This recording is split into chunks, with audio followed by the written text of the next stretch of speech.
Callisto Protocol will, in fact, scare the pants off of all of us. There will be no more pants. What is fear? Fear is such a basic part of who we are. Where is it created? Atmosphere in a game like this is everything. It's terrifying, but it's beautiful. And how can we use it? With horror, there's no rules.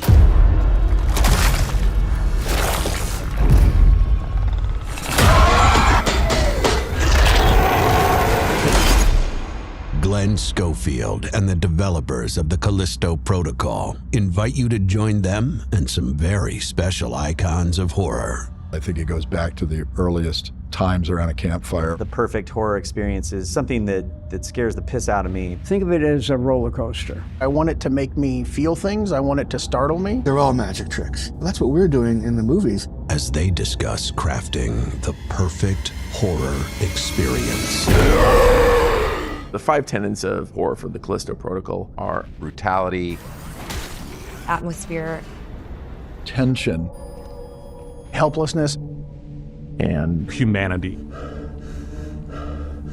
The Callisto Protocol is mastering horror.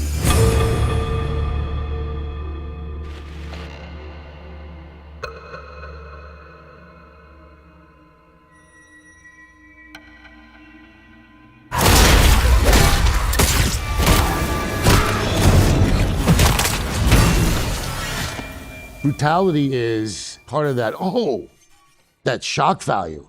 And shock is just one of the emotions of horror, right? And so I kind of look for those to affect people a little bit.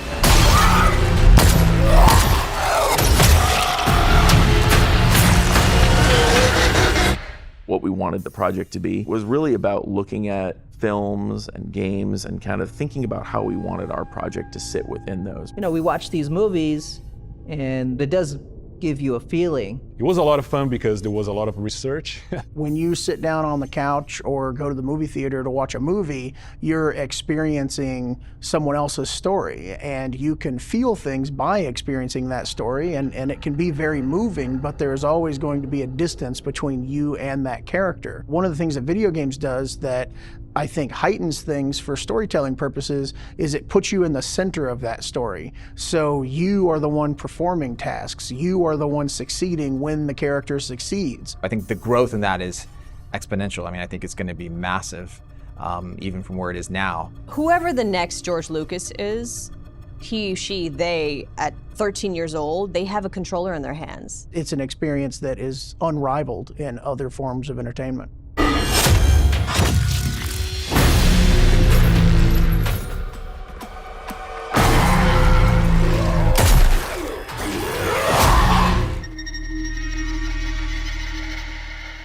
There are two movies, Hostel and Martyrs, in which there was a scene in each one that were so brutal that it affected me. Like for a couple of weeks, I'm like, oh, gee, you know, just thinking about it, I'm like, man, that was really brutal. The concept of brutality is, well, it's certainly useful. Brutality is a very specific kind of trauma. It is usually senseless. It usually has a visceral, almost excessive amount of violence to it. They don't pull punches at all in this game, and I was like, whoa, Glenn, Scott, Chris, you guys are crazy. We wanted to get to something that felt very raw, very real for the player, and that's a fantastic tool for really sort of cutting through the noise in some respects, for connecting with people and evoking that kind of almost like lizard brain reaction of terror and fear to what's happening on screen.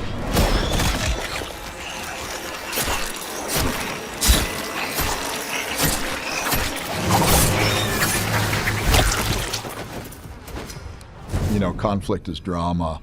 And physical conflict, AKA brutality, is the most primal form of conflict. And it's something that everyone can understand. You have to be very, very careful with it.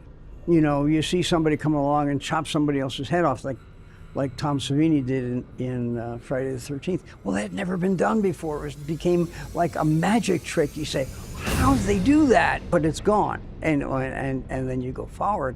I do the same thing a magician does. A magician is trying to make you believe that what you're seeing is really happening. Well, that's what we're doing in the movies. We do have a lot of parts coming off and dismemberment and all of that. We have bones showing up, but it's not like, oh, this game is about showing the bones. No, I think it's about the combination.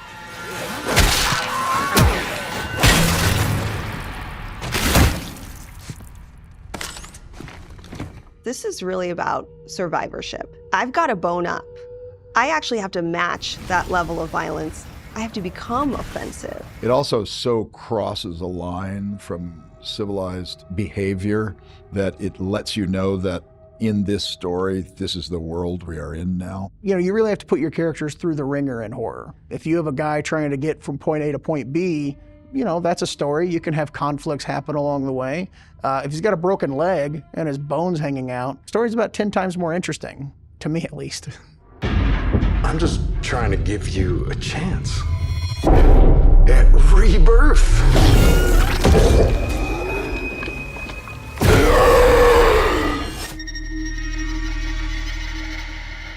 In creature design, no matter how fanciful, if you have one toe in reality, maybe, you're going to fare better than if you are doing something that is a complete flight of fantasy.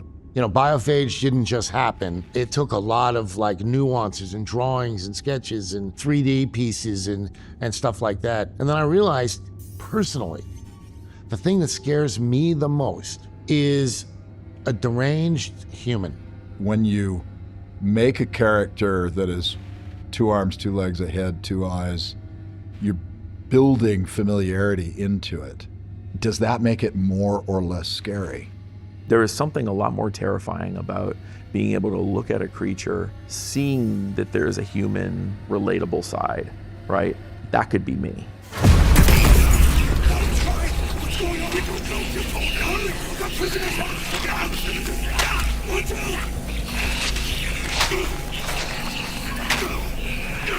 You have to come up with the style and what are these creatures? What are the roots of these creatures? Are they aliens? Is it something biological? Is it something that's evolved? You know, you have to kind of set down those roots first. We want to ground everything we do, so we want people to believe on what they see, and that kind of breaks the barrier on thinking that it's just another game or just like something created. Glauco's amazing, not just his creative eye, but also just, you know, his mind and the way that he has taken the human form and turned it on its ear, kind of giving you this kind of twisted humanity vibe with bones growing out and teeth growing out and eyes turning into something different. My favorite, which I played a huge role in that one personally, I had a lot of fun sculpting, is Big Mouth. Is the guy that we see in the first trailer, and we see it a couple times in the other demos too. He has a really big mouth, and he has like very long teeth, and you know, there's a lot of saliva and like goo like coming out of his mouth. I don't know how many versions we did of him. Well, not in 3D, but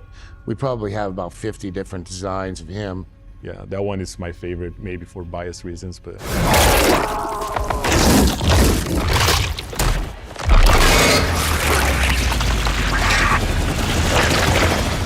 We wanted a 2-head that was split in half right from the very beginning, and those are still there. There are some other ones that we haven't revealed yet that are really, really exciting too. That I can't wait for the players to see it.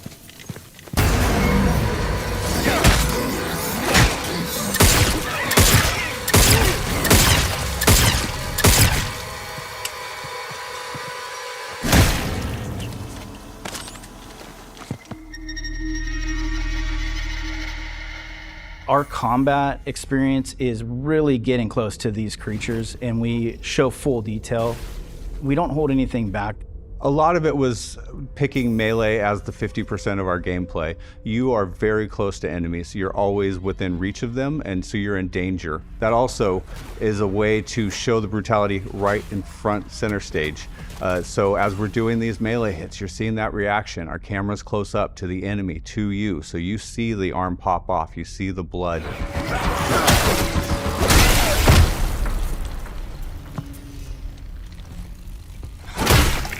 Our gore system plays a big role in showcasing brutality. It's basically a system that scales through enemies, through environmental hazards, and basically allows the enemies to get dismembered, to spawn blood, to have the deaths. Like if I hit someone with a bat, stun baton, how's that arm gonna fall? If I shoot him in the head, like is it going to explode? We have a lot of tools built into the system that we can, achieve all of these different things. Oh shit! That's the direction that we wanted to take. So in that vein, we just went to the supermarket and we were buying a bunch of different types of meat. Something with more fresh, more red, something with more fascia. Fascia is the tissue that covers muscles. We've worked very closely with Jorge throughout the process. He's so passionate. What he did was he bought a light box and then he put the chicken breasts on the light box and it's actually measuring lighting values, physical lighting values from it. We bring the meat into here, into the studio. We place them on a light rig and we just make the lights spin. And we basically have an image for every single light direction. And that allows us to understand how this tissue is reacting to light. So we can understand how to actually replicate that in the game. His passion and dedication I have not seen anywhere else. So we went to actually pierce our finger a little bit to get some blood in there. And then we actually recorded how the blood will change over time to understand all the range of colors that blood can have, from very fresh to how it looks like after 45, 1 hour. And we have that, we made that available for artists as reference. Jorge has definitely pushed a lot of boundaries when it comes to, fidelity and visual improvements. He is a spectacular engineer.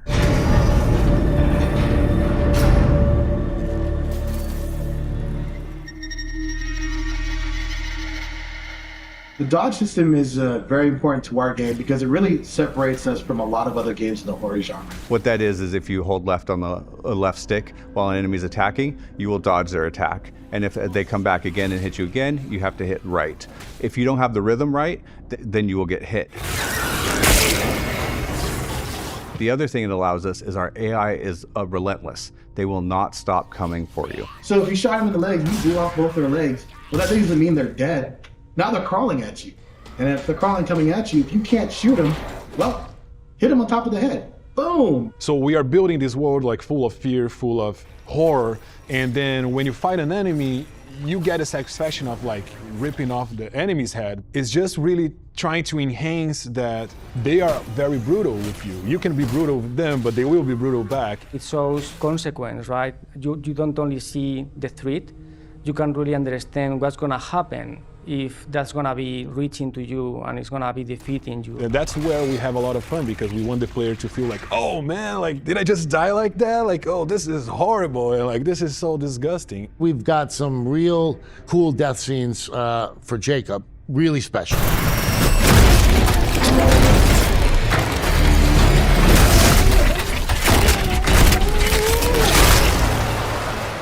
It's really about seeing what happens to us when we lose against creatures. We show every single detail, and that's what really drives that experience for us. Most games don't reward you for dying.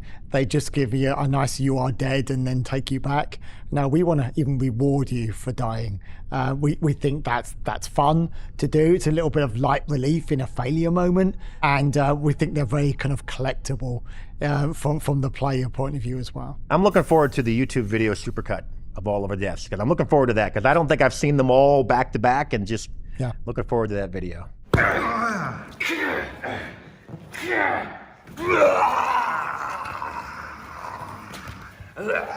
One more.